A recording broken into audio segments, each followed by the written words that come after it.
gyda fi nawr, mae Ellie Goulding. Wow, you've just finished doing a session with a live lounge. Yeah. How did it go? Amazing, actually, considering I was literally falling off my chair, so sweaty, and it was awful. It was so hot, but it was good. I heard on the radio this morning that you were going to wear trousers. You obviously thought again. I've changed my mind. I've got my legs out. Why not? Well, they look fantastic. Oh, thank you. Who are you looking forward to seeing this weekend then? Oh gosh, what if I stick around? Because I think I might have to go back and tour tonight. I'm looking forward to seeing Cheryl. Looking forward to seeing who else? Tiny Temper, who's on just before me. Gosh, Florence, like so many people.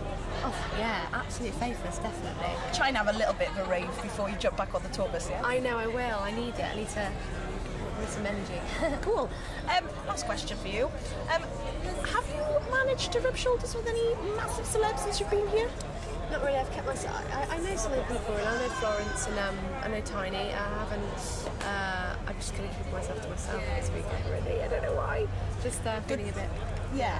Good plan. Good plan. We've got a busy week ahead of you, haven't you? Yeah. Well, good luck with the tour, and thank you for talking to us, Ellie Goulding.